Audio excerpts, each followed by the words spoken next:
네, 시청자 여러분 안녕하십니까? 오후에도 넓게 보자, 나이투자 이혜수입니다. 자, 양시장 양 매도가 나오면서 좀 시장은 부진한 흐름인데요. 특히 대형주들이 밀리면서 코스피가 1% 가까이 빠지고 있었습니다. 일부 테마주들만 반응하면서 코스닥은 보합권에서 움직이는 오후장. 자, 비록 힘 빠지는 하락장이지만 반전 있는 종목으로 오늘 나이투자 좀 힘차게 문을 열어보겠습니다. 자, 일부 원전주와 HLB를 비롯한 바이오 테마만이 부각되고 있는 목요일장. 하락 종목 수가 상승 종목 수보다 2배가량 더 많이 집계되고 있습니다. 상승 종목부터 확인해 보시죠. 자, 오늘의 거래량은 원전이 책임진다, 일진파워, 그리고 오후 들어 더 강하네요, 코오롱 플라스틱. 추가적인 상승룸이 궁금합니다. 조일 알미늄, 또 오늘 개별 이슈 속 반응하는 바이오 종목들 2개가 올라왔습니다. 하나씩 체크해 보시죠. 자, 먼저 일진파워입니다. 어제도 원전주는 강했죠. 어제 모멘텀은 내년 정부의 원전 예산 증액에 있었습니다. 오늘 정부 예산 모멘텀이 중심에 있는 가운데 이 미국이 한국 원자력 발전소의 폐연료봉을 재활용하는 기술에 대해 공식 승인을 했다는 한 언론 보도가 나오면서 관련 종목들 오전부터 거래량이 수반된 강세를 보이고 있는데요. 현재 시각 일진파워는 상한가 직행했고요. 그리고 서전기전도 19% 넘는 급등세 유지 중에 있습니다. 자, 두 번째 종목 코오롱 플라스틱입니다. 코오롱 플라스틱 친환경 강자로 주목받고 있는데요. 전기 수소차 부품 기대감에 주가는 오늘 5년 내 최고치를 기록했습니다. 3분기 실적도 폴리옥시메틸렌 증설 가능성을 바탕으로 역대 최대 실적 기대되고 있습니다. 현재 시각 27% 급등, 그리고 에코플라스틱도 두 자릿수 상승률 유지해주고 있습니다. 자, 세 번째 종목은 조일 알미늄입니다. 최근 가장 핫한 테마죠. 알루미늄. 연일 시장에서 대두가 되고 있는 소재 종목입니다. 그리고 국내 시장에서는 대장주 조일 알미늄이 있습니다. 잠시 후 전화 연결 통해서 더 자세한 내용 알아보도록 할 텐데요. 일단 오늘도 알루미늄 가격 급등과 2차 전지용 양극박 원재료 업무 협약이 모멘텀으로 작용되면서 현재 시각 13% 급등, 그리고 PJ메탈도 오늘 강하게 치고 올라옵니다. 14% 급등 중에 있습니다. 자, 네 번째 종목은 프레스티지 바이오로직스입니다. 오늘 휴온스 글로벌 컨소시엄 관련 종목들이 강세를 보이고 있는데요. 이 백신 원액을 생산하고 있는 프레스티지 바이오로직스는 오전부터 강세를 보이는 등 일부 바이오 종목들이 개별 뉴스 속에 반응하고 있는 시장입니다. 현재 시각에는 12% 빨간불을 켜내고 있습니다. 자, 마지막 종목은 HLB입니다. 그제 하루 쉬어갔던 HLB가 어제 이어서 오늘도 상승의 지속성을 이어가고 있습니다. 이 나노코박스의 백신 모멘텀과 더불어 오늘 추가적인 호재가 나온 건데, 이 세계 폐암학회에서 글로벌 판권을 보유한 리보세라닙과 면역항암제 세포, 독성항암제의 병용치료 임상 결과 2건을 발표한다라는 소식에 HLB그룹주 일제히 급등하고 있습니다. 현재 시각 생명과학이 가장 강하네요. 10% 급등, 그리고 제약은 7% 가까이 장대 양봉을 그려내고 있습니다. 자, 상승 종목에 대한 전략 들어봐야겠죠? 먼저 오늘 도움 말씀 주실 세 분 소개해드릴게요. 와우넷 강준혁 파트너, 그리고 와우넷 이상로 파트너, 또 목요일의 남자 이권희 차장 나오셨습니다. 어서 오세요. 네, 안녕하십니까. 반갑습니다. 자, 상승 종목에 대한 코멘트 바로 들어보도록 하겠습니다. 오늘은 코오롱 플라스틱에 대한 코멘트 한번 들어보도록 할까요? 이상로 대표님. 네, 뭐 우선 오늘 코오롱 플라스틱 관련된 기업들이 상당히 좋은 모습을 보이고 있는데, 뭐 일단은 실적에 대한 개선에 대한 부분 자체가 주가에 반영됐다라고 좀 보는 게 맞고요. 그 추가적으로 이슈가 됐던 것이 바로 전기차라든지 또는 수소차 관련된 기대감에 강세를 보이고 있다는 건데, 우리가 이 테슬라가 다른 여타의 전기차들보다 뛰어나다고 얘기하는 것이 장점이 두 가지가 있습니다. 첫 번째는 자율주행, 두 번째는 주행거리라는 거거든요. 그럼 우리가 이 주행거리를 늘리기 위해서는 기본적으로 배터리에 대한 용량도 커야 되지만 차가 일단은 가벼워야지만 연비 개선에 대한 효과가 드러날 수밖에 없겠죠. 그래서 2011년도부터 이런 엔지니어링 플라스틱에 대한 개발을 상당 부분 이루어냈었고, 우리가 이 슈퍼 엔지니어링 플라스틱을 현재 만들고 있는 업체가 이제 상하프론테크 같은 기업들이거든요.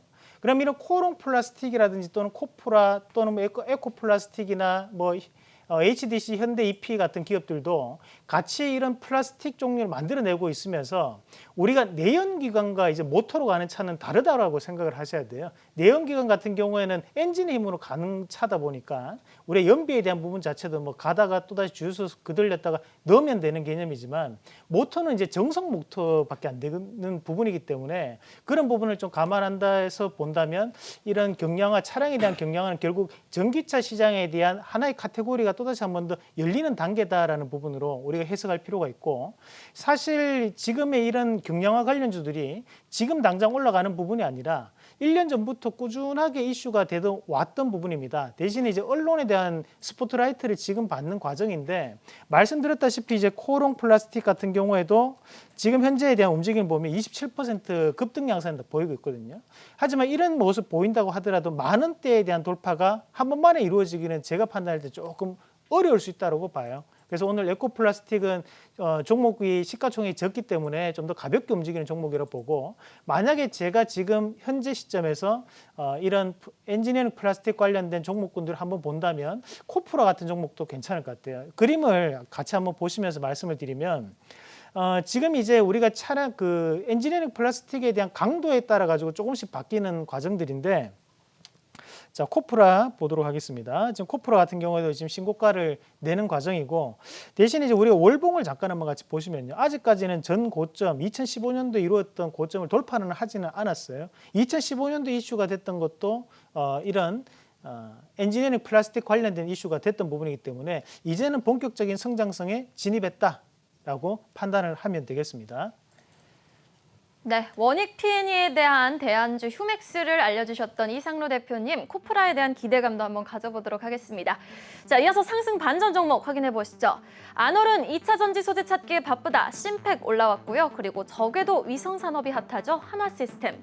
중국에서도 통했다. 폴더블폰, KH바텍 올라왔습니다. 한 종목씩 체크해 보시죠. 자, 심팩입니다. 8월 2차 전지 소재 랠리가 끝나니 이제는 좀 덜 오른 2차 전지 소재 찾기에 시장은 나선 걸까요? 이 심팩, 망간 관련주입니다. 2차 전지 소재 중 하나로 양극재. 양극재는 2차 전지 소재 중에서 심장을 말하죠. 이 필수 소재에 들어갑니다. 8월 중순부터 강하게 올라오는 모습. 오늘 하락으로 출발했지만 현재 이 시각 10%대 급등세 유지 중에 있습니다. 자, 두 번째 종목 한화시스템입니다. 폴더블폰 열기가 뜨겁다 보니 이거는 KH바텍이고요. 한화시스템은 일단은 폴더블폰 열기가 뜨겁다 보니 시장은 아이폰 13 이슈도 미리 선점할 기세입니다. 적에도 위성 사업에 대한 기대감이 형성이 되면서 한화, 인텔리안테크도 강세를 보이고 있는 건데요. 오늘도 반응해지고 있는 한화시스템, 하지만 상승폭은 둔화된 모습 1.5% 상승세에 그쳐 있습니다. 자, 세 번째 종목 KH바텍입니다. 폴더블폰은 오늘도 강한데요. 사실 오늘의 주연은 그동안 상대적으로 좀 흐름이 대장주보다 아쉬웠던 세경하이테크입니다. 하지만 상승 반전에 성공한 종목은 KH바텍으로 상승 반전 종목으로 한번 꼽아봤습니다. 이달 중국 출시 기대감도 형성이 되면서 오늘 두 종목 모두 상승폭을 오후 들어서도 유지해주는 모습, 세경하이테크는 9.28% 급등 중에 있습니다. 자, 이번엔 하락으로 넘어가 보죠. 동박 투자비가 부담된다 SKC, 그리고 우정사업본부의 블록질 소식에 출렁이는 카카오뱅크가 올라왔습니다. 자세한 소식 확인해 보시죠. 자, 먼저 SKC입니다. 유안타 투자증권의 리포트 말에 지금 출렁이고 있죠. 동박 투자비 부담이 커서 목표가를 14만 5천 원으로 하향 조정했습니다. 2022년이면 이제 10% 영업이익이 10%가량 줄 것이다라는 리포트에 출렁이고 있는 모습인데요. 현재 시각 7.6%까지 낙폭을 키워나가면서 14만 4천 원대 터치하고 있습니다. 자, 두 번째 종목은 카카오뱅크입니다. 어제 시총 상위준의 단독 주연을 자초했던 카카오뱅크가 오늘은 크게 출렁이고 있습니다. 이 우정사업본부가 카뱅의 보유 지분 90%를 처분하는 작업에 나서면서 주가는 급락하고 있는 건데요. 현재 시각 7.2%까지 낙폭을 키웠습니다. 82,400원 선 터치하고 있네요. 자, 세 번째 종목은 삼성 SDI입니다. 이 SK이노베이션이 세계 전기차 배터리 점유율을 삼성 SDI 첫 추월을 했다라는 소식이 들려오면서 삼성 SDI 오늘 좀 크게 출렁이고 있고요. 2차 전지 소재단 오늘 일제히 좀 파란불을 켜고 있는 모습입니다. 신흥 SEC도 4.6%대 낙폭을 키워나가는 모습 83,400원 선에서 거래되고 있습니다. 자, 하락 반전까지 확인해 보시죠. 삼성전자와 위메이드가 올라왔습니다. 삼성전자부터 확인해 볼까요? 자, 4일 연속 외국인의 매수가 들어왔으나 오늘 외국인은 매도로 전환을 했습니다. 이에 주가도 하락으로 반전하는 모습, 현재 시각 1% 가까이 빠지고 있고요. 위메이드 체크해 보시죠. 이 블록체인 게임 개발 전환발 급등 이후 오늘 차익 매물이 심하게 출회되고 있는데요. 하지만 낙폭은 대부분 만회한 모습, 약보합까지 돌려 세웠습니다. 0.27% 하락하고 있네요. 자, 이렇게 하락 반전 종목까지 확인해봤는데요. 전략 한번 분석 받아봐야겠습니다. 오늘은 어떤 분이 하락 반전 종목 한번 분석해 주실까요? 그럼 이익원 차장님 분석 받아볼까요? 아, 예, 저 이익원이 아니라 이권희 이권희 차장님, 네, 죄송합니다. 이권희 후배고요. 예, 일단은 SKC 같은 경우는 그 뭐 여러 가지 논란이 좀 많았죠. 이제 8월 20일 날 주가가 좀 17만 원대를 돌파하면서 상승 추세를 만드는 것처럼 보이다가 오히려 이제 SK와의 합병설 얘기가 나오면서 주가가 좀 많이 밀리는 모습이었고, 오늘 이제 다시 좀 반등이 나오려고 하는 찰나에 지금 또 다시 이제 유안타에서 보고서가 뭐 PBR 기준으로 25배다 너무 비싸다. 뭐 여전히 이제 수익성이 악화되기 때문에 안 좋다라는 얘기가 나오면서 주가가 좀 하락 반전한, 다시 이제 하락 추세에 접어드는 그런 모습이 나왔는데, 지금 뭐 기술적으로도 보면은 뭐 사실 가장 위험한 선이라고 하는 121선을 지금 건드리고 있기 때문에 이 부분을 지켜주냐 못 지켜주냐가 굉장히 좀 중요한 자리인 것 같습니다, 갖기는. 근데 결론적으로 말씀드리면 사실은 이렇게 계산을 하게 되면 사실은 지금 LG화학이나 뭐 삼성 SDI나 2차전지 많은 소재들이 대부분 어떻게 보면 증설 이슈를 갖고 있고 투자를 많이 해야 되는 거에 비해서 생각보다 수익이 떨어질 수 있을 가능성은 다 상존하고 있기 때문에 SKC만의 문제는 아니다라고 보고 있고요. 오히려 이제 미래 가치를 얼마나 땡겨올 거냐에 대한 그런 기대감이 주가에 반영되는 건데, 사실은 이런 단기적으로 지금 눈에 보이는 정도의 그 성장성 둔화 이런 것들, 뭐 비용의 증가 이런 것들 때문에 주가를 너무 저평가한다라고 하는 거는 좀 문제가 있다라고 보고 있고요. 그래서 이 보고서에 대해서 오늘도 뭐 증권 저희 이제 뭐 그 사무실에서도 여러 얘기를 했는데, 사실 좀 문제가 있지 않냐. 너무 이렇게 보면 사실은 성장주 섹터들은 사실 다 고평가 논란에 접어들 수밖에 없고 다 빠질 수밖에 없다라고 보고 있기 때문에 저는 오히려 이런 기회가 더 좋은 매수 기회라고 생각을 하고 있고, SKC는 중장기적으로는 여전히 매력이 있는 종목이다라고 개인적으로 생각을 하고 있습니다.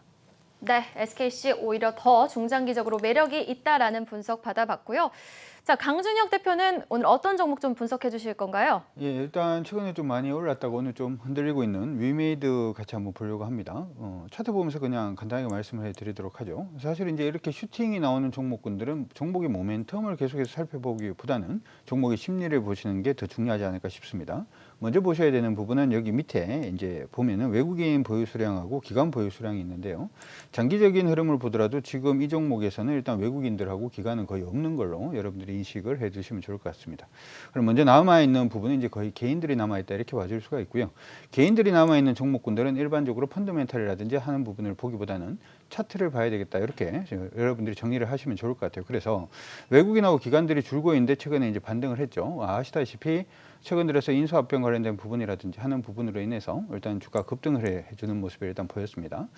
자, 일단 오늘 움직임 자체는 여러분들이 일봉으로 아마 대응을 하시면 너무 좀 늦게 대응을 하시게 되는 그런 모습이 되기 때문에 분봉으로 일단 대응을 하시는데, 기본적으로는 가격을 하나 기억을 해 주십시오. 102,000원 가격권 기억을 일단 해 두시고요. 102,000원 깨지지 않으면은 그냥 아무 생각 없이 그냥 들고 가셔도 된다 이렇게 생각을 해 두시고, 마지노선 가격권은 위치가 한 91,500원 정도의 위치를 하고 있습니다. 그래서 정리를 해드리면 이렇습니다. 우리가 이제 종목들 올라가는 종목도 있고 내리는 종목도 있고 한데, 특히나 외국인들이나 기관들이 없는 종목군들 같은 경우에는 기술적으로 대응하신다 이렇게 생각을 하시고, 종목의 모멘텀보다는 종목의 심리가 깨지면 그때는 빠져나온다라고 생각을 하시면서 앞서 말씀드렸던 두 가지 가격 일단 기억을 좀 해두시면 좋을 것 같습니다. 네, 종목의 모멘텀보다는 종목의 심리를 보자라는 말씀 굉장히 기억에 남습니다.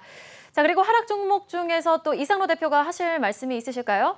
네, 오늘 뭐 카카오뱅크 같은 경우에도 보면 오늘 한 7% 정도 하락을 하는데, 어제 우리가 이제 여기 한라인 전화 연결 대신 연구원분도 말씀을 하셨지만 카카오뱅크하고 이제 카카오페이와에 대한 중복적인 부분 자체가 조금 문제는 좀 될 수 있다라는 부분으로 좀 저도 보는 입장이고요. 우리가 이제 카카오뱅크에 대한 부분에서 과연 이 은행이라는 부분 자체가 이제 성장성이 있는가라는 원론적인 부분을 좀 접근을 저는 한번 해볼 필요가 있다고 보거든요. 그럼 이 카카오뱅크가 주 수익원이 뭔가? 그럼 결국에는 이 인적 데이터베이스를 이용해서 여러 가지에 대한 플랫폼을 제공을 하는데, 그 플랫폼이 금융이라는 플랫폼을 제공을 한다는 거죠.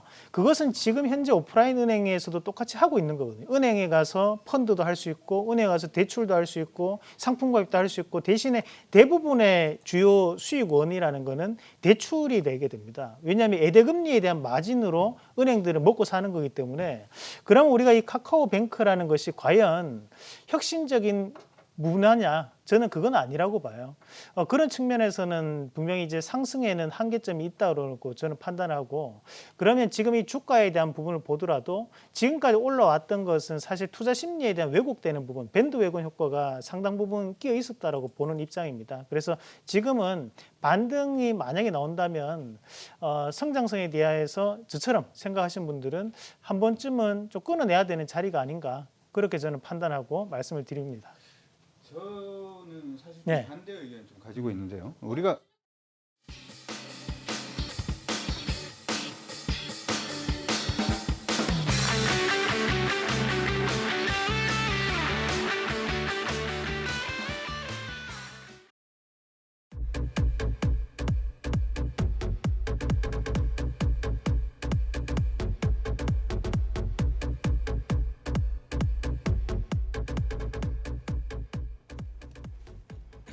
네, 또 강준혁 대표가 하실 말씀이 있으셨던 것 같아요. 어떤 종목에 대해서 또 말씀을 해주시고 싶으셨나요? 아까 이제 카카오뱅크에 대해 가지고 조금 다르게 여러분들이 보시면 어떨까 싶어가지고 말씀 먼저 해드립니다. 사실 이제 우리가 은행주 같은 경우는 예전에 트로이카 관련된 종목이라고 그래서 이걸 성장주로 보던 시절이 있었는데 지금은 은행주를 성숙 산업으로 일단 보고 있죠. 성장으로 보는 가장 주된 기점 자체는 뭐냐면 경제 성장률이 높아지는 시점에서는 은행주는 보통 성장주로 봅니다. 근데 저는 지금 시점에서 여러분들이 은행주를 보실 때 성장주를 일단 보셔야 된다고 생각을 하고요. 사고가 일단은 바뀌어야 된다고 생각을 하는데 4차 산업혁명부터 시작을 해서 벤처 산업이 요즘 굉장히 많아지고 있죠. 벤처 하려고 그러면 뭐가 필요하죠? 돈 필요하죠. 돈은 어디서 구합니까? 은행에서 구합니다. 그렇기 때문에 은행들이 단순히 예대 마진을 얘기를 할 때는 은행이 성숙일 때는 예대 마진을 얘기를 합니다만은 지금은 대출 규모 자체가 커질 가능성이 높기 때문에 차라리 은행주들은 지금은 성장으로 보셔야 된다. 이렇게 말씀을 먼저 드리고요. 두 번째 부분에서는 아까 이제 카카오뱅크 같은 경우에는 우정산업본부에서 일단은 지분 매각 이슈로 인해서 주가가 밀린다라는 얘기가 있었는데 저는 이 밀리는 부분은 최적의 매수의 타이밍이 되지 않을까 이렇게 또 생각을 합니다. 특히나 아까 얘기를 할 때 페이하고 이제 카카오뱅크 사이에 뭐 이 차이점이라든지 하는 부분에 대해서도 얘기를 하는데요. 사실 이제 정부에서 계속 또 밀고 있는 부분이 기존의 시중은행하고 조금 다른 게 중금리 대출로 이제 고금리를 내시는 분들이 갈아타게끔 계속해서 노력을 하고 있지 않습니까? 여기서 중금리 대출 부분은 카카오뱅크라든지 K뱅크가 그 중심에 있기 때문에 여러모로 보더라도 일단은 성장성을 일단 가지고 있고 두 번째로 기존에 이제 캐시카우 역할을 하고 있는 부분은 지금 델타 변이부터 시작해서 코로나가 터졌잖아요. 그러면 코로나가 터지니까 사람들이 보통은 대출을 많이 했단 말이죠. 대출을 많이 했는데 대출금을 갚을 수 있냐라고 하면은 아직은 갚기가 힘들 거고 아마 코로나가 풀려도 이자 조금만 내면 되는데라는 생각 때문에 대출을 안 갚을 가능성이 높죠. 그러면 일단 캐시카우는 일단 만들어진 거고 4차 산업이라든지 벤처 부분으로 인해서 성장성까지 일단 생각을 해본다면 은행주들은 여러분들이 단기로 보실 종목이 아니고 이거는 이제 성장주다라고 생각을 하시고 시각 자체를 바꾸셔가지고 보시는 게 어떨까 이렇게 생각이 듭니다. 네, 또 반대 의견 있나요? 네. 죄송한 말씀이지만 우리 강준혁 대표님도 말씀하실 때 대출 마진에 대한 부분을 얘기를 하시는데 결국에는 우리가 은행이라는 것 주요 수익원이 대출 마진이라는 거거든요. 그럼 이 대출 마진이 증가한다고 해서 그것을 성장주로 볼 것이냐는 저는 또 다른 견해라고 봐요. 왜냐하면 결국에는 우리가 성장하는 산업이다, 4차 산업혁명이다라고 얘기하는 것은 새로운 혁신적인 기술을 발판으로 내 생활의 편의성이 증대가 되고 그것이 실적으로 연결될 때 우리가 메가 트렌드를 가지고 성장주라고 얘기를 할 수 있다고 저는 보는데 결국에는 오프라인으로 진행을 하던 은행에 대한 부분 자체를 우리가 이제는 집에서 할 수 있는 은행에 대한 개념으로 바뀌는 거지 브로커의 역할을 하는 것은 은행이 똑같다는 개념이죠. 그러면 만약에 은행이라는 개념이 성장주로 바뀌려면 블록체인 기술이라든지 이런 부분으로 상당한 연계성을 가질 수 있는 새로운 상품들이 등장을 하면 저는 그것은 이런 부분에 대해 성장을 할 수 있다고 생각할 수 있지만 지금은 장부에 대한 부분 자체는 모두 다 은행이 가지고 있는 형국이거든요. 그런 차원에서 봤을 때 대출 마진이 과연 늘어난다면 실적은 좋아질 수 있겠지만 이것을 우리가 성장을 했다. 이 기업이 엄청난 성장을 했다라고 보는 것은 조금 어렵지 않을까. 제가 지금 말씀을 드린 건 예내 마진을 말씀을 드린 건 아니고요. 왜냐하면 예내 마진을 우리가 보기 시작을 했는 것은 은행주들이 일반적으로 우리나라 경기가 성숙 단계로 들어갈 때부터 예대 마진을 보는 거죠. 물론 이제 예대 마진이라고 하면은 대출이 더 이상 많이 증가하지 않는다라고 하더라도 현재 부분이 일단은 금리가 계속해서 올라갈 가능성이 높기 때문에 예대 마진이 높아질 거고 그러면 은행주가 수혜가 아니냐 이게 아니라 지금은 그거는 일단 기본으로 깔고 가는 부분이고 4차 산업혁명이라고 아까 말씀해 주셨고 여러 기업들이 지금 IPO를 하고 있지 않습니까? 그러면은 이 기업들이 나오기 위해서는 돈을 어디서 빌리냐는 거죠. 그러니까 대출 금 파이 자체가 지금 커지는 그러한 시국에 지금 들어와 있기 때문에 은행주들을 성장주로 보자 이렇게 말씀을 드린 겁니다. 이런 분위기 지금 너무 좋은데요. 지금 여의도 한라인 교보증권 최보영 연구원님이 너무 오래 기다리셔서 잠깐 전화 먼저 하고 다시 이 분위기 이어가도록 하겠습니다. 자, 지금 전화 연결되어 있습니다. 우리 오늘 알루미늄 관련해서 전화 연결 들어볼 텐데요. 교보증권 최보영 연구원 전화 연결되어 있습니다. 안녕하세요, 연구원님. 네, 안녕하세요. 네, 오래 기다리셨습니다. 네, 아닙니다. 네, 자 7, 8월의 주인공은 2차 전지 소재였습니다. 그런데 최근 그때 주목받지 못했던 알루미늄 관련주의 급등 양상이 심상치 않아 보입니다. 그래서 오늘 연결해 봤는데요. 자 27일 날 내주신 리포트 제목이 굉장히 눈길을 끌었습니다. 알루미늄박, 알고 보니 핵인싸. 자 지금 시점에서도 우리가 알루미늄박을 주목해봐야 하는 이유 어디에 있을까요? 네, 이제 알루미늄 산업은 그동안 산업에서 관심이 많이 저조했습니다. 그 알루미늄은 기본적으로 식품 포장재라든지 약 포장재에 많이 쓰여지고 있었는데요. 이런 산업이 좀 정체되어 있다라고 판단을 하고 있었고, 또 2차 전지에서 소재로 편입이 되기에는 알루미늄박 비중이 약 1.8%로 상대적으로 다른 소재 대비해서 저비중 상황이었습니다. 하지만 이 알루미늄 박은 동박처럼 그 이제 파우치형 기준으로 약 30장씩 들어가기 때문에 2차 전지의 필수 소재이고 이에 따라서 전기차와 동반 성장할 수 있다라는 점에서 이제 관심을 가져야 할 필요성이 있다라고 보고 있고요.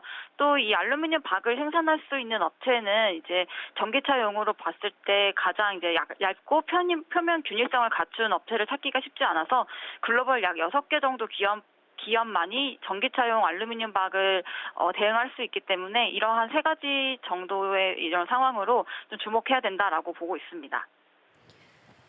자, 그럼 높은 진입장벽, 이 사실이 굉장히 매력적인 투자 포인트인 것 같은데요. 글로벌 6개 기업뿐이라고 말씀을 주셨는데 그런데 환경 문제로 중국 지역에서 추가 증설이 어렵다라는 부분, 그런데 국내 알루미늄 기업에는 굉장한 메리트로 작용할 것 같습니다. 맞나요? 예, 맞습니다. 최근에 이제 환경 규제로 알루미늄 박 그런 증설을 많이 못하고 있는데요. 그 알루미늄 포일을 가정에서 쓰시는 걸 보면은 한 면에 굉장히 그 표면에 좀 윤기가 나는 부분이 있는데 이게 이제 공업용 오일이 들어간 부분입니다. 그래서 이런 것들이 환경 문제를 일으킬 수 있는 상황이기 때문에 추가적으로 이제 증설이 좀 어려운 상황으로 보여지고 있는 상황이고 이게 뭐 폐수 지역에 그대로 배출할 경우에 pH 변화나 COD나 중금속 농도 증가 등의 심각한 문제성을 유발시킨다고 해서 중국에서는 이러한 업체들이 이제 증설이 굉장히 어렵다라고 보고 있습니다. 네, 그런데 지금 사실 차트를 보면 알루미늄 관련주 이미 좀 많이 올라왔습니다. 투자자분들이 지금 들어가시기에는 추경 매수가 아닐까 생각을 하신다면은 어떤 기업에 좀 관심을 가져봐야 할까요? 일단 가장 큰 이유는 그동안 소재업체로 관심을 못 받다가 향후에는 소재업체의 밸류를 받으면서 리레이팅이 날 수 있다라는 것이 가장 큰 투자 포인트고요. 두 번째로는 영업이익률이 상승하고 실적 증가의 초입 구간이기 때문에 물론 이제 오늘부터 좀 2차 전지 조정기가 나오고 있긴 하지만 긴 호흡으로 보실 때는 충분히 이제 업사이드 매력이 있다라고 판단을 하고 있습니다. 이제 관심 갖고 지켜봐야 할 기업은 사마 알루미늄과 DI 동일을 이제 말씀드리고 있는데요. 사마 알루미늄은 국내 최고의 알루미늄박 경쟁력을 가지고 있는 회사입니다. 그래서 이제 일본 업체보다 더 먼저 구미크론 관련된 그 전기차용 알루미늄 박을 생산할 걸로 기대를 하고 있는 상황이고 또 해외 고객사의 러브콜이 굉장히 적극적으로 이루어지고 있기 때문에 사업 확장이라든지 해외 확장에 있어서도 기대감을 충분히 가질 수 있다 이렇게 보고 있습니다. 또 이제 다른 알루미늄 같은 경우에는 주가가 더 이제 많이 오르고 시총에도 굉장히 이제 높은 프리미엄을 받고 있는데 사마 알루미늄은 아직 이제 많이 오르긴 했지만 이제 밸류를 받았을 때는 아직 초입 구간이라서 2차 전지 소재주로 재평가를 받을 수 있다라고 판단을 하고 있고요. DI 동일도 관련된 알루미늄박 사업을 이미 하고 있고 좀 이제 향후에 증설 기대감을 많이 갖고 있는 상황입니다. 네, 다양한 사업 영역으로 안정적인 성장이 기대되기 때문에 이 두 업체를 관심 갖고 좀 지켜보셔라라고 말씀을 드리고 싶습니다. 네, 관심 종목 사마 알루미늄과 DI 동일 제시해 주셨습니다. 앞으로도 심도 깊은 리포트 기다릴게요. 지금까지 교보증권 최보영 연구원이었습니다. 오늘 말씀 고맙습니다. 네, 감사합니다.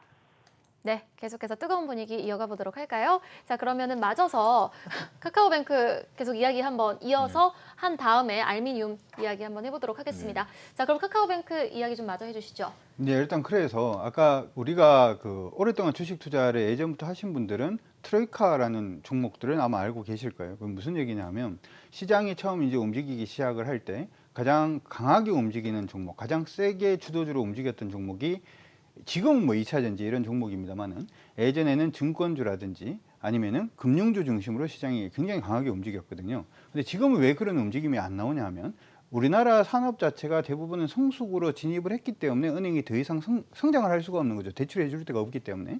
근데 지금 국면은 대출해 줄 것도 굉장히 많고 코로나 때문에 일단은 기본적으로의 캐시플로우 자체를 깔아놓은 상태이기 때문에 사실 저는 카카오뱅크뿐만 아니라 모든 은행주들을 여러분들이 관심 있게 보시는 게 어떨까 이렇게 생각을 하는 거고, 특히 여기 안에서 오늘 카카오뱅크에 대해서 조금 더 강하게 말씀을 드리는 이유는 카카오뱅크는 개별 악재가 하나가 뜬 거잖아요. 그렇죠? 개별 악재가 하나가 뜨다 보니까 종목이 더 많이 밀리는 거고, 차라리 밀리는 부분 자체가 저는 그렇기 때문에 이 부분이 기회가 된다라고 생각을 하고 있는 부분이고, 만약에 지금 기술적으로 종목이 좀 부러져서 만약에 우리가 매매 관점에서 종목을 판다라고 하더라도 이거에 은행주라고 해서 그냥 이걸 버려둘 게 아니라 다시 매수할 수 있는 그 타이밍은 반드시 노려야 되는 그런 부분이 은행주라고 생각하고, 지금 그 중심에 카카오뱅크가 서 있다 이렇게 생각을 하는 겁니다. 네, 알겠습니다. 두 분의 좀 의견이 달랐지만은 그래도 계속해서 어떤 좀 업데이트되는 의견이 있는지 좀 앞으로도 계속해서 한번 기대해 보도록 할또 있나요? 100분 토론 분위기인데. 저도 한번 한마디. 네. 오늘 어떤 의견 또 주실 일단 겁니까? 카카오뱅크 투자 포인트만 좀 말씀을 드리면 뭐 일단 밸류 논란은 여전히 있는 상황이고, 그다음에 앞으로 카카오뱅크가 여기서 레벨업을 한 번 더 하려면 두 가지가 더 필요하다고 생각하는데, 한 가지는 일단은 지금은 전세담보대출만 하고 있는데 주택담보대출까지 확장을 좀 해야 될 것 같고요. 그걸 얼마나 뺏어올 수 있느냐가 가장 관건일 걸로 보이고요. 또 하나는 이제 은행을 통틀어서 가지고 갈 수 있는 은행의 플랫폼이 돼야 된다라는 게 가장 성장성이 부여될 수 있는 부분인데, 한마디로 얘기하면 뭐 어떤 금리 비교가 되고 만약에 이제 뭐 주택담보대출이라든지 신용대출을 갈아탈 때 카카오뱅크를 통해서만 할 수 있게 만들어 놔버리면 사실은 다른 은행들이 카카오뱅크에 종속될 수 있다라는 부분들이 있거든요. 그런 플랫폼까지 발전을 한다라고 하면 카카오뱅크는 여기서 한 뭐 2배 더 가도 상관은 없겠죠. 근데 문제는 그런 것들은 기존 은행들의 저항을 받을 수밖에 없기 때문에 시간이 좀 걸릴 걸로 보이고, 여전히 이제 뭐 대환대출이라든지 이런 것들이 어려운 이유 자체가 은행들끼리 서로 이제 이런 것들을 견제하기 때문에 그렇기 때문에 그런 부분까지 감안하셔서 만약에 그런 부분이 검토되고 나라에서 그런 쪽을 밀어준다라고 하면 카카오뱅크는 그때는 다시 봐야 된다라고 생각을 하고 있습니다. 네. 뭔가 하시고 싶은 말씀이신 것 같은데. 뭐 사실 이제 우리가 생각하는 것은 온라인 은행이다, 온라인 전문 은행이다. 그럼 뭐 인터넷 전문 은행이라는 것에 대해서 많은 것들을 사실 기대할 수 있단 말이죠. 근데 그런 많은 것들을 기대하는 만큼 카카오뱅크라는 기업이 그 많은 것들을 하고 있느냐? 저는 그건 아니라고 보는 거거든요. 어차피 많은 은행들 가운데 하나 카카오뱅크라는 은행이 한 개 생겼을 뿐이지, 우리가 이걸 가지고 더 이상의 큰 의미를 저는 지금까지는 두기는 좀 어렵지 않나. 저는 사실은 그게 와. 온라인 은행이라고 하는 부분은 오늘 의미가- 카카오뱅크 특집은 예, 아닌데. 예, 은행은 사실은 저는 어떻게 생각하냐면 그게 의미가 없어요. 왜냐 의미가 없냐면 미국 같은 경우에는 핀테크가 중요한 이유가 직접 가서 진짜 해야 되니까. 근데 우리나라 신한은행이라든지 아니면 국민은행 사용하시는 분들이 몇 년 전부터 은행을 가지 않거든요. 기본적으로 우리나라는 핀테크가 되어 있는 부분이기 때문에 방금 말씀해 주셨던 모멘텀을 그냥 잊고 가는 게 저는 좋지 않을까 네. 싶습니다. 네, 오늘 저 좀 놀리시려고 이렇게 준비하신 거 아니죠? 예. 네, 알겠습니다. 이렇게 카카오뱅크에 대한 세 분의 입장 잘 들어봤고요. 계속해서 종목 템베거를 찾아라 한번 들어보도록 하겠습니다.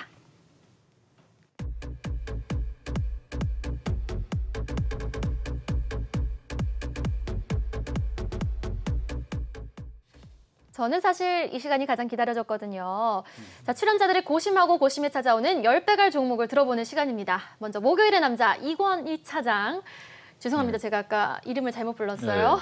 종종 많이 그런 네. 상황이 자, 그런데 종목이 좀 조용하지가 않아요. 지난주 종목이 포인트 엔지니어링이 굉장히 잘 가고 지금도 하방이 좀 지지가 되는 모습인데 오늘은 또 어떤 종목 가지고 오셨습니까? 오늘은 세종공업이라는 종목을 갖고 나왔는데 이 종목도 제가 오랫동안 팔로우업을 좀 했는데 그동안 항상 실적이 문제였던 기업이었습니다. 1분기 실적이 너무 안 좋게 나와가지고 사실은 좀 저도 기대를 했다가 조금 많이 좀 주춤했던 모습이었는데 사실은 2분기에는 그런 실적 이슈는 좀 떨어버리고 한 165억 영업이익이 나오면서 사실은 정상 궤도로 접어드는 모습이었고요. 세종공업은 굉장히 오래된 기업이고 현대차 그룹의 이제 주로 배기 시스템 관련된 것들을 납품하는 회사인데 사실은 이제 그 사업은 내연기관차들이 점점 없어지는 국면에서는 어떻게 보면은 뭐 사실 안 좋은 사업이죠. 이제 그래서 결국에는 새로운 신성장 동력으로 여러 가지를 이제 뭐 새로운 것들을 시도하고 있는 중인데 그 중에 이제 가장 큰 게 이제 수소차 관련된 사업을 진행을 하고 있습니다. 자회사 100% 자회사인 세종 EV라는 회사를 설립해서 그 회사에서 이제 수소 분리판 이제 그러니까 수소차에 보면은 스택이라는 이제 엔진 같은 역할을 하고 있는 뭐 그런 장치가 있는데 그 안에 들어가는 금속 분리판을 현대차에 납품을 하고 있는 상황이고요. 현대제철과 이제 투트랙으로 납품을 한다고 보시면 될 것 같습니다. 현대제철이 일부 납품을 하고 세종공업이 또 일부 납품을 하는 모습을 보이고 있는 상황이고 현재도 넥소에 들어가고 있는 상황입니다.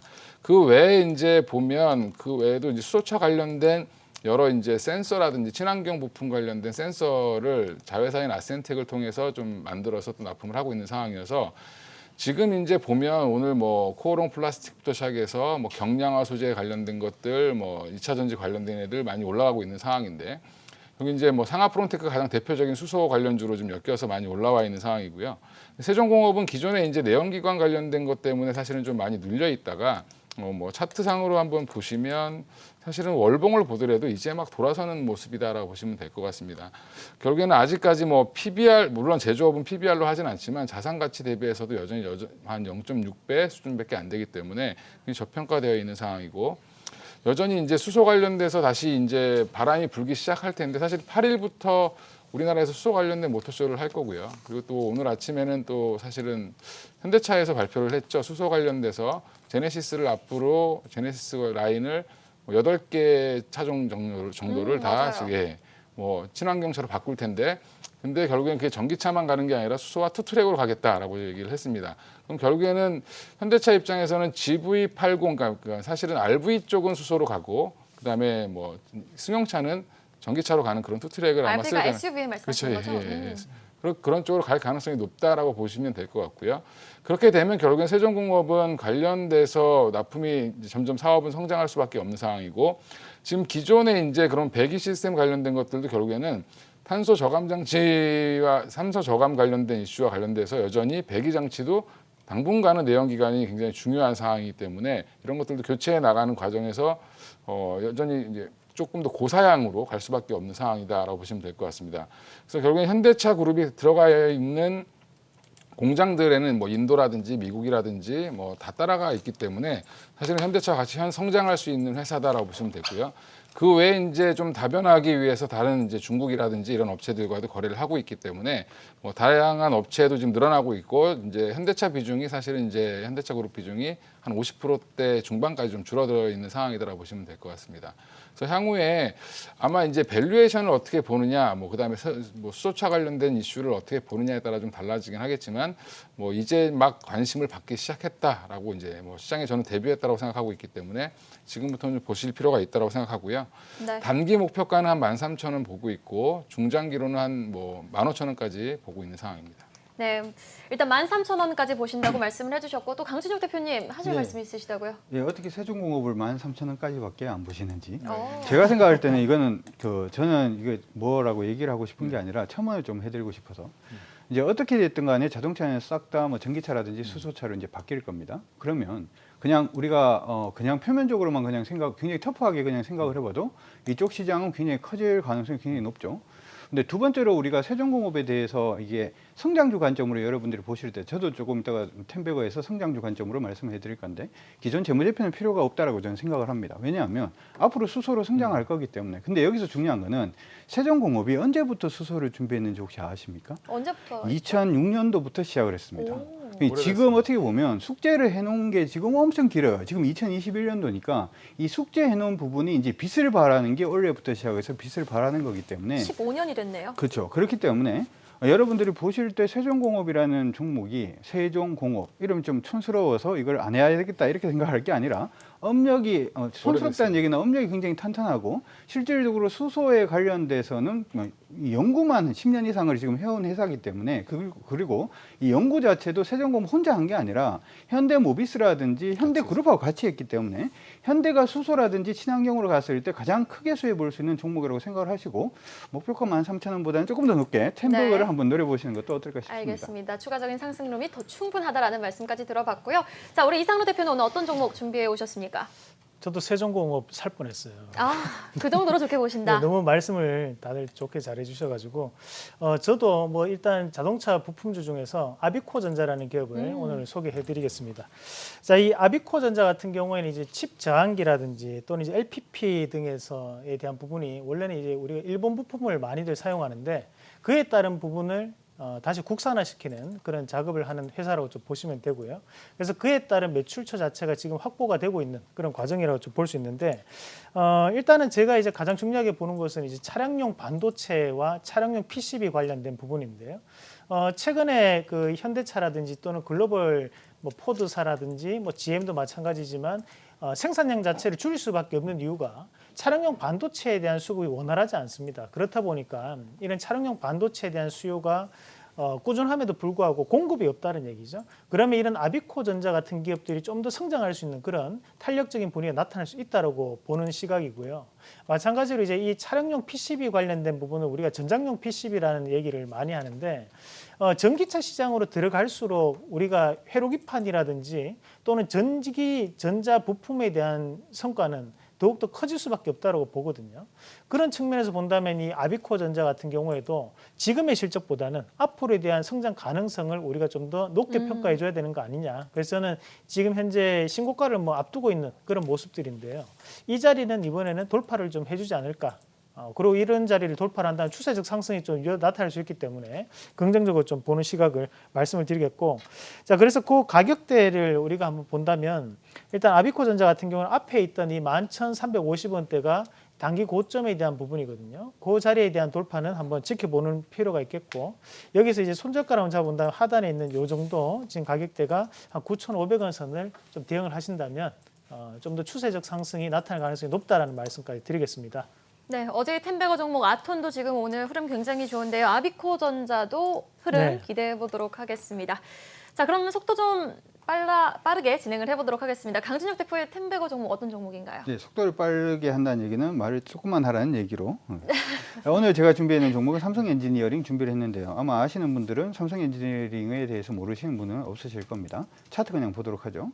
삼성엔지니어링한 종목은 사실은 이제 설계라든지 하는 부분을 하는 그러한 회사다 이렇게 생각을 해두시면 좋을 것 같고, 예전에 주가 한 17만 6천 원까지 올랐던 종목입니다. 그런데 화공이라든지 아니면 저가 수주라든지 여러 부분으로 인해서 주가 수준이 거의 지금 보시면은 6,900원까지 일단 하락을 했다가 현재 한 23,000원 정도 회복을 해 있는 회사입니다. 이 회사가 영위를 하고 있는 부분이 보통은 이제 발전소라든지 아니면 화공 부분의 설계 부분을 일단 담당을 하고 있는데, 아시다시피 유가라든지 하는 부분이 별로 안 좋아지면 이쪽에 설비 투자가 줄어들고, 설비 투자가 줄어들면 삼성 엔지니어링의 실적은 당연히 좋지가 않겠죠. 앞으로 생각을 해보면 친환경이라든지 하는 부분이 생길 거기 때문에 당연히 이 부분 자체는 실적이 안 좋아질 것 같다는 생각이 드는데요. 여러분들 한 가지 기억을 하셔야 되는 부분이, 석유를 사용하는 부분은 사실 우리가 이제 연료라든지 아니면 난방유로 사용을 하는 부분도 많습니다만은 거의 절반 이상은 석유화학 제품으로 사용을 많이 합니다. 최근에 이제 그 친환경 플라스틱이라든지 얘기가 나오고는 있습니다만은 아직까지 그 부분을 대체하기는 사실 조금 어렵다 이렇게 생각이 들고요. 두 번째로 생각을 할 부분은 세계 최대 산유국은 이라고 얘기하면 보통 사우디라고 얘기를 하는데 사실은 미국이죠. 미국이 세일 오일이라든지 하는 부분을 통해서 거의 최대의 산유국이 됐는데 요즘 바이든 행정부에서는 이 부분에 제재를 하고 있죠. 따라서 석유 공급량 자체가 줄어들 가능성이 높기 때문에 석유는 일정 부분은 일단 가격을 지켜줄 가능성이 높고 일정 부분의 가격을 지켜준다면 일단 수주 자체는 완전히 이제 뭐 폭발적으로 성장하지는 않을 겁니다만 어느 정도를 지켜주면서 캐시플로우 자체는 만든다. 이렇게 말씀드리도록 하고요. 그러면 이제 중요한 부분은 뭐냐면 이 회사가 어느 부분 가지고 성장을 할 것인가라고 하는 부분을 여러분들이 생각을 해두셔야 되는데 화면 보시도록 하겠습니다. 아까도 얘기할 때 미국이 아니라 중국에서 알루미늄 강산 자체를 폐쇄하고 하는 부분 자체가 환경 문제라고 얘기를 하죠. 네. 환경 부분에 강점이 있는데요. 화면 보시면은 일단은 최근 들어서 연구개발, 여러분들이 성장률을 보실 때는 재무제표를 보실 게 아니라 이 회사가 어떤 연구개발을 하고 있고 이 회사가 어떤 특허를 가지고 있는지가 더 중요합니다. 자, 지금 보시면 석유화학 부분은 뭐 이 정도밖에 안 되는데요. 아래쪽에 보시면 수처리 부분이 굉장히 길죠. 그렇죠? 수처리도 굉장히 길고요. 오염 토양이라든지 이런 부분을 정화시키는 기술이라든지 하는 부분도 굉장히 많습니다. 혹시 아시는지 모르겠습니다만 반도체가 사실은 수질 오염을 굉장히 많이 시키는 그러한 산업이거든요. 그렇기 때문에 이 회사는 지금 원래는 화공이라든지 에너지 부분에 설계를 해주는 회사에서 지금은 환경 쪽으로 완전히 이 부분이 바뀌고 있다는 점 기억을 해두시면 좋을 것 같고 최근에 석탄을 너무 많이 떼다 보니까 석탄은 이산화탄소가 많이 배출이 되죠. 그러니까 친환경으로 가려고 그러니까 친환경이 너무 비싸니까 뭐를 많이 하나요? 복합 화력 발전, 소위 말해서 LNG를 태우자라는 쪽으로 가고 있는데 이쪽 설계 기술도 굉장히 좋습니다. 이쪽에서도 일단 실적이 나올 가능성이 높고 두 번째는 CCUS 관련, 말이 굉장히 빠르다 그렇죠? 할 얘기 많고 CCUS 관련돼서도 시장 안에서 굉장히 중심에 서 있는 회사이기 때문에 제가 생각할 때는 그렇게 생각을 한번 해본다면 차트 한번 다시 보도록 하겠습니다. 예전의 영광 자체를 충분히 다시금 예전의 실적 자체를 지금 다시금 한번 다시 땡겨올 수 있는 그러한 시점이 지금 시점이 아닌가 이렇게 생각이 들고요. 아직까지는 주가 수준이 굉장히 낮기 때문에 장기적으로 10배를 노리시는 분들은 충분히 가능하다 이렇게 생각이 드는데 하나 안 좋은 부분은 뭐가 안 좋냐 하면은 자 지금 보도록 하죠. 앞서서 우리 이제 두 분께서 이제 말씀해 주신 종목들은 차트가 참 아름다운데 제 종목은 아직까지 차트가 아름답지를 못합니다. 그래서 이번에 바로 갈지 바로 안 갈지가 결정되는 가격권은 22,150원으로 잡으십시오. 그래서 22,150원이 지켜진다면은 일단은 바로 갈 수 있다라고 생각을 해두시면 좋을 것 같고 만약에 가격이 22,250원을 이탈하는 모습을 보이면 시간이 좀 더 많이 걸릴 수 있다. 그냥 매달 꾸준히 모아가는 종목이 될 수 있다라는 점 기억하시면서 봐주시면 좋을 것 같습니다. 저는 랩하시는 줄 알았습니다. 정말 감동입니다. 제가 네. 괜히 빨리 해달라고 부탁을 해가지고 삼성 엔지니어링에 대한 투자 포인트 사실은 굉장히 가수가 모두도 잘하실 꿈이었습니다. 것 같아요. 네, 알겠습니다. 삼성 엔지니어링에 대한 투자 포인트 잘 들었고요. 아비코전자와 그리고 오늘 또 이건희 차장님에 대한 종목도 앞으로 상승 흐름 기대해 보도록 하겠습니다. 지금까지 메리츠증권 도곡금융센터 차장 이건희 차장과 함께했습니다. 오늘 말씀 고맙습니다. 감사합니다. 자, 저희는 60초 광고 보고 오겠습니다. 나의 투자는 계속됩니다.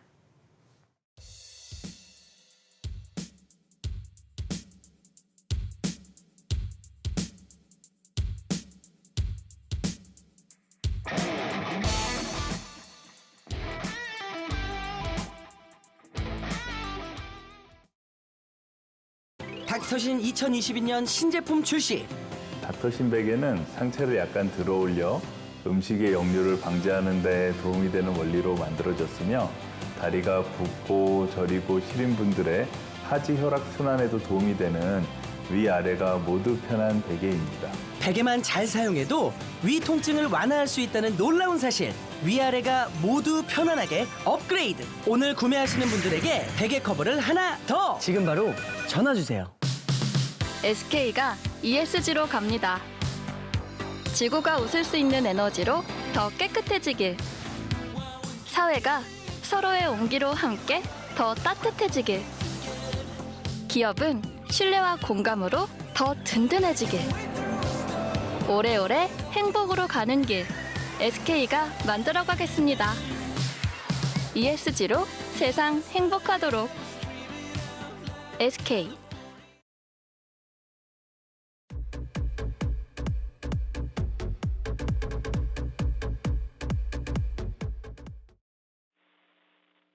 수를 읽고 계시는 분입니다. 김종철 프로증권 대표 화상으로 연결되어 있습니다. 대표님 안녕하십니까?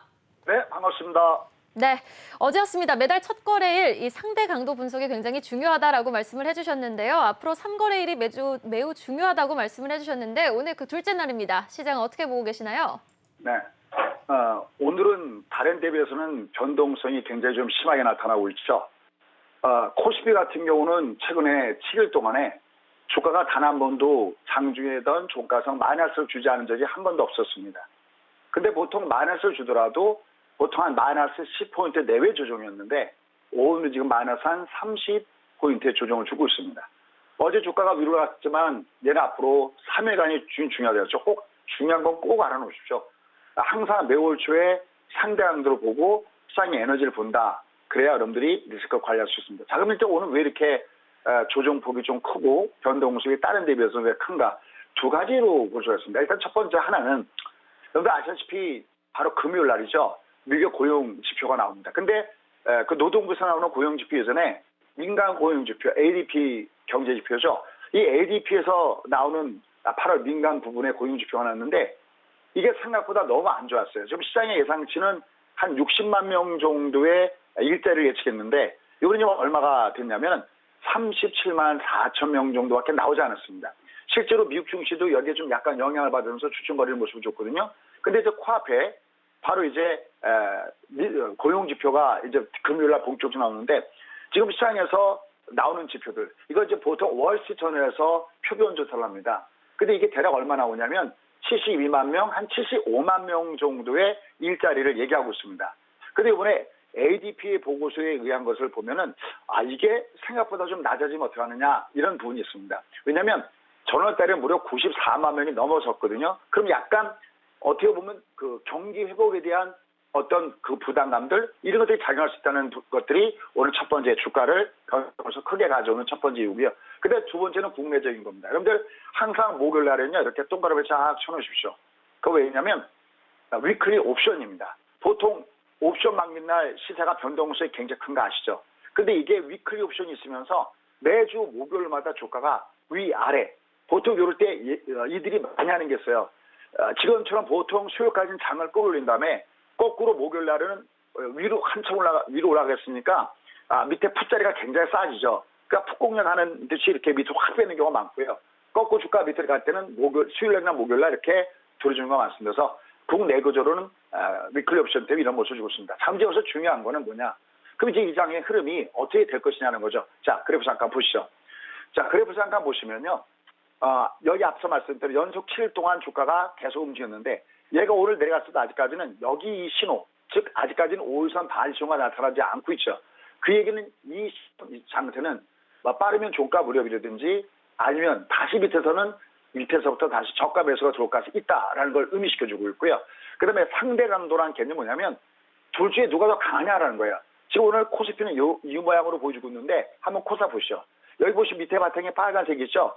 얘는 조정을 받아도 여전히 발의 방향이 월초 대비 우회 방향으로 위로 올라가고 있다는 거죠.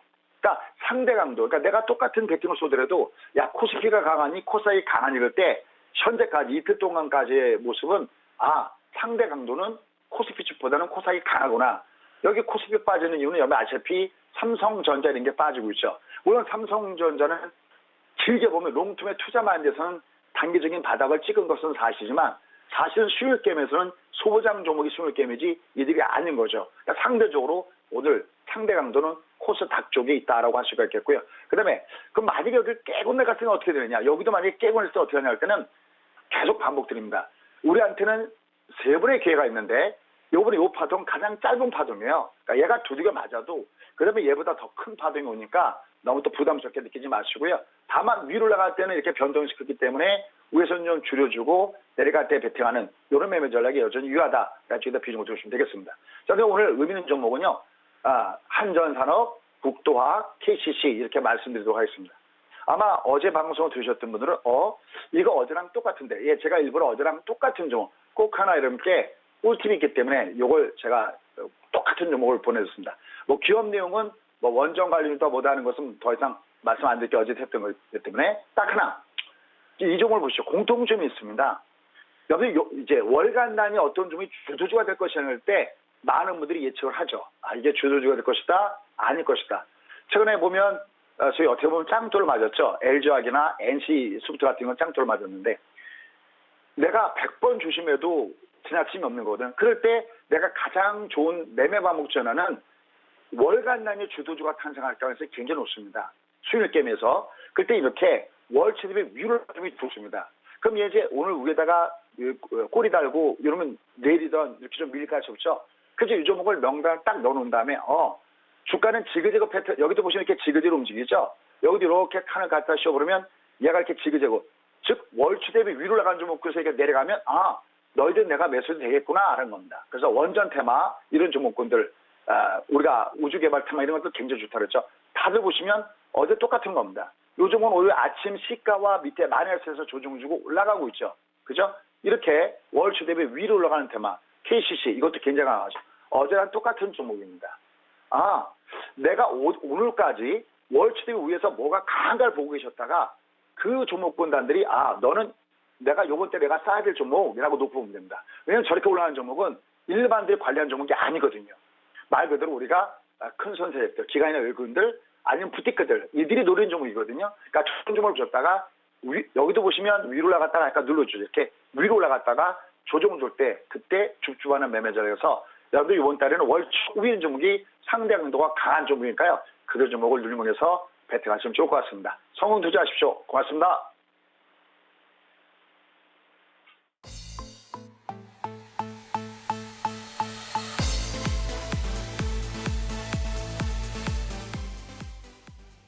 네, 안녕하세요. 투자 공감 시간입니다. 내가 가지고 있는 종목이 오를지 내릴지 여러분이 가지고 있는 고민 해결해 드리겠습니다. 한국경제TV 유튜브에서 접속하셔서 채팅방에 종목명과 매수가 그리고 비중까지 적어주시면 되는데요. 올려주신 분들 중에 당첨되신 분들은 제주 조각공원 입장권을 1인당 4매씩 제공해 드립니다. 상담 신청은 지금 실시간이 아니라 오전에 받아서 진행이 되니까요. 이 점 참고해 주시기 바랍니다. 오늘도 오전 11시부터 채팅방에서 종목을 신청받았는데요. 채팅 상황 화면으로 함께 보실게요. 네, 론리 하나님, 한경TV 종목 상담 재밌겠다. 그리고 나르시스님께서 한국파마 매수가는 72,000원, 비중은 20% 정도, 아무것도 모르고 들어온 주린입니다. 라고 써주셨습니다. 한국파마 가지고 오셨습니다. 위드 코로나 그리고 또 코로나 치료제와 관련한 모멘텀으로 이번 주에 좀 급격하게 오르고 있는데요. 오르니까 그냥 들어오신 것 같아요. 네, 이 종목에 대한 투자 전략 잠시 후에 들어보도록 하겠습니다. 그리고 항소연님, 아침에 한신기계 2% 오르는데 매수 못했는데 많이 올라서 배 아파라고 하셨고 다음 장으로 넘어가 볼게요. 네, 또 항소연님 달아주셨습니다. 일신바이오 10주 사서 200원 수익 중이라고 하셨네요. 네, 한신기계를 못 사시고 일신바이오를 매수하셨는데 10주 사서 200원 수익 내고 있다고 하시네요. 200원 또 수익이죠. 축하드립니다. 그리고 덕이님, 이쁜 지원님 제 거도 꼭 상담 부탁드려요. 요즘 밥맛이 없어요. 아이고, 나이백 매수가 48,500원에 비중 15%. 제발요, 이상로님 부탁드립니다. 라고 적어주셨어요. 댓글만 봐도 정말 걱정이 많아 보이시네요. 이 종목 7월에 급격하게 빠지고 그 이후로 회복될 기미가 안 보이는데 전망 어떻게 보면 좋을지 전문가 의견 들어보도록 하겠습니다. 꼭 이상로 대표님께서 해주셨으면 좋겠다고 또 달아주셨네요. 그리고 오윤희님께서도 상로 대표님 메리츠증권 찝어주신 5,600원에 반 정리했어요. 감사합니다. 라고 적어주셨어요. 아까 대신 전해달라고 하셔서 댓글 받아봤습니다. 근데 또 이러면 또 강준혁 대표님이 섭섭해하실 것 같은데 도움받으신 분들 응원 댓글 부탁드리겠습니다. 그리고 다음 장으로 넘어가 볼게요. 네, 우기님, 대한전선 2,780원, 비중 10% 물려 있습니다. 한번 청산파동 나올 것 같은데 어떻게 보시나요? 아까 여러 번 댓글 올려주시더라고요. 대한전선 지금 매수가 대비 조금 물려 계시고 계속 행보하고 있는데 좀 반등이 나와줄 수 있을지 궁금할 것 같습니다. 의견 조금 후에 받아보도록 하고요. 종목 좀 더 받아보도록 하겠습니다. 네, 태그비양님, 약간 바이오 냄새가 났어요. 어제 클래시스라고 하셨고, 두루두루님께서는 하나투어 76,700원에 20%, 목표가를 어느 정도로 잡는 것이 좋을지요? 라고 하셨습니다. 네, 최근에 또 이 여행주들에 대한 관심이 높아지고 있습니다. 하나투어 일단은 수익 내고 계신데, 그런데 이 상승세가 언제 꺾일지 불안하기도 하고, 목표가를 과연 길게 잡아도 될 만한 종목인지 궁금하실 것 같은데, 자세한 의견 들어보도록 하겠습니다. 한 종목만 더 받아볼게요. 네, 제트웨이 칼님께서 댓글을 달아주셨는데 넘어가 보도록 하고요. 그라제님, 고수영님들 나 3전 75,800원 내놨는데 잘한 거임 못한 거임 가르쳐주세요 라고 하셨습니다. 네, 오늘 5종목 받아봤습니다. 어떤 종목 상담해 주실 건가요? 5 종목인데 굉장히 길게 느껴지네요. 이상로 대표님은 어떤 종목 오늘 네. 또 상담 도와주실 건가요? 뭐 나이백 한번 같이 보도록 하겠습니다. 이 발음이 세게 하면 안 돼. 나이백인데 나이백. 이게 경상도 발음이라 가지고 뒤가 좀. 네, 일단 뭐 나이백 우리가 한번 같이 보면요. 일단 기본적으로 이제 나이백 같은 경우에도 최근에 이제 펩타이드라고 해서 우리가 그 화장품에 들어가는 거 보면 이제 쫀쫀하게 이제 당겨지는 물질이 있습니다. 그럼 뭐 화장품 같은 거 묻히고 난 다음에 이렇게 당기면 이렇게 쭉 이렇게 같이 따라 올라오는 게 느껴지는 물질이 있거든요. 그 물질이 이제 만드는 부분에서 거기에 대한 플랫폼을 가지고 여러 가지 연구 개발에 대한 부분을 진행하고 있는 업체라고 보시면 되는데 이 나이백 말고 최근에 또 이 펩타이드 관련된 기술적인 부분으로 많이 올랐던 기업이 이제 애니젠 같은 기업들도 최근에 엄청나게 많이 올랐어요. 그러면 같이 한번 비교를 하면서 좀 보면 이제 나이백 같은 경우에도 2020년도부터 시작을 해가지고 약 1년 동안 지금 상승세가 나타났던 구간이에요. 그러면 현재 10,000원대부터 시작을 해서 50,000원까지 올랐다는 것은 주가가 500% 올랐다는 얘기예요. 그만큼에 대한 에너지를 지금 분출했다는 거고 최근에 이제 애니젠이라는 기업도 차트를 한번 같이 보시면 지금 하단에 있는 이 15,000원대에서 17,000원대에 대한 매집 이후에 주가가 30,000원대까지 단기 슈팅이 나와버렸거든요. 그러면 지금 애니젠 같은 경우에 그래도 아직까지는 추가적인 여력이 있다고 봤을 때 나이백 같은 경우에는 좋은 호재에 대한 내용들을 발표를 하면서 주가는 올라왔죠. 그 일주일 뒤에 또 호재가 또 다시 발표가 되었고, 그런 지금에 대한 형태를 봤을 때 월봉상에서는 이제 우리가 흔히 얘기하는 쌍봉에 대한 형태를 지금 띄고 있다고 봐야 되거든요. 그러니까 이 고가 권역에서 자, 이 자리를 한번 놓고 표시를 해보면. 자, 앞에 있는 양봉 같은 경우에도 맞고 빠지는 그림이고 뒤에 있는 음봉도 맞고 빠지는 그림이고 그 다음 자리에서도 단기 고점이 형성되고 나는데 맞고 빠지고 이것도 맞고 빠진단 말이에요. 그러면 지금 대부분의 투자 심리 자체는 43,000원대를 기준으로 상방에서는 매도에 대한 심리가 상당히 우세한 자리이기 때문에 이런 종목군들은 앞에서 봤던 지지점 자, 31,000원대에 대한 이탈이 한 번쯤 발생할 가능성이 좀 높다라고 봐요. 그래서 오히려 우리 시청자님이 조금은 고민이 되신다면 여기에서는 반등을 조금 더 올렸을 때는 조금씩 정리하는 차원으로 진행을 한번 해보시고 하단에 있는 31,000원대가 무너진다면 그때는 과감하게 조금 한번 교체해보는 전략도 저는 좋지 않나. 너무 단기간에 좀 호재를 품으면서 많이 올랐던 기업들은 밴드 웨건 효과가 그만큼 극대화되어 있는 상황이기 때문에 조금 조심하실 필요는 있습니다. 네, 나이백에 대한 투자 의견 좀 들어봤고요. 네. 계속해서 우리 강춘혁 대표님은 어떤 종목 상담 도와주실 건가요? 예, 별로 인기 없는 강주혁입니다. 아유, 오늘 그 아까 겸손하시네요. 이제 말씀을 해주셨던 종목들 중에서 하나투어 좀 언급을 해드리려고 합니다.